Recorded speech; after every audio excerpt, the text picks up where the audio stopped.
Hi friends, full year results of 2023 keep on coming in, and it is time to update on two companies. I have not actually made a video specifically here on Arctic Money channel before, but we are gonna now talk about two defense sector companies, true powerhouses of the industry, Lockheed Martin and General Dynamics. To put it shortly, Lockheed Martin operates in aeronautics, missiles and fire control, rotary and mission systems, and space segments. These include products such as fighter jets, missile defense systems, ground vehicles, helicopters, submarines, radar systems, cybersecurity, and satellites, to name a few. General Dynamics then operates in aerospace, marine systems, combat systems, and technologies. These include products such as submarines, ships, combat vehicles, weapons systems, battle tanks, mobile communication, intelligence solutions, and various IT solutions. All in all, as I said, these two companies are true powerhouses of defense sector, and they sell a wide range of products which intention is to deter and neutralize an enemy. They sell war. I have seen the change in sentiment of investors when it comes to companies whose job is literally killing people. My country, Finland, has always and will always take care of its defense, but even in my country, many people, including me, have woken up to the new world where we live next to a murderous neighbor country who has no problem slaughtering civilians and starting imperialistic wars. I am of course talking about our sad neighbor Russia, who cowardly attacked on Ukraine. This attack has brought Europe to a new era where it is again necessary after 80 years since the Second World War to prepare yourself again for a war. So investing in companies that gives us the tools now and in the future to make Russia pay if they dare to threaten Finland and EU and other NATO allies could seem like a good idea for the long run when we talk about investing. Lockheed Martin and General Dynamics will always have business, unfortunately, and they are huge companies in their industry with high fixed costs needs and thus have high barriers to entry for new competition. This is why both of these companies are big moat companies and among the best companies to invest in my opinion. So here I have two companies which business I think I understand, and I believe they have moats, and they for sure are important for the governments and allied societies globally.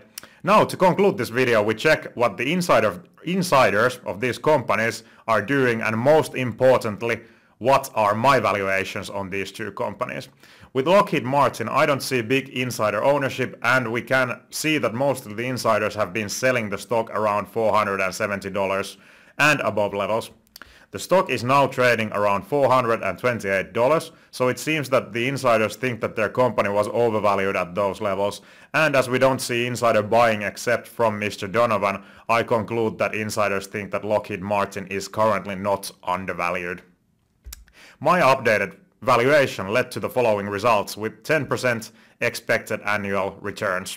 I think Lockheed Martin's fair value is around $400. As this is a huge moat great company, in my opinion, I would actually be willing to start a long buying program of Lockheed Martin from $400 and dollar cost average as we go down in the stock price, hopefully.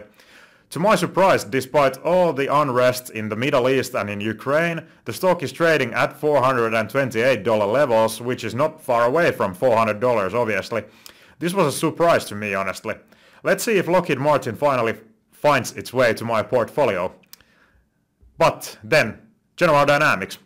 Now, here goes something really big about General Dynamics. General Dynamics has the best insider ownership from the management team I think I have probably ever seen. This is a huge plus when people working for you are also big owners of the company. I absolutely love this. Just look at those numbers of insider ownership, absolutely great. With them owning the stock so much, I know they have strong incentives to see the stock price moving up.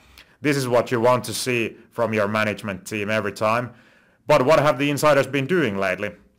We see the CEO and two others only selling the stock in August when it was trading at $225 levels. In addition, just when I was writing this script, news broke out that Mrs. Novakovic, the CEO, has again sold stock worth of $8.5 million. Now the General Dynamics stock is trading at $265 levels, so I would say that we don't have any indication that the stock would be undervalued at least. But then again, even though we see selling of the stock by insiders, we have to keep in mind that they are still huge owners of the company. So in a way, it can be expected that from time to time they want to sell. With this data, hard to say anything one way or another, to be honest.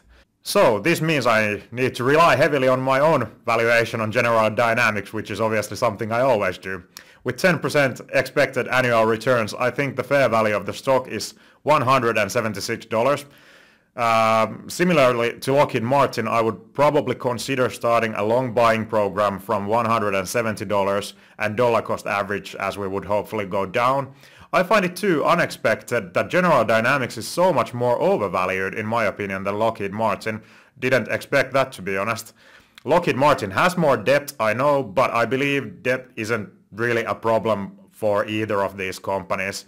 Do you have suggestions why I would end up in such a different valuation for two companies, and what is your valuation on Lockheed Martin and General Dynamics?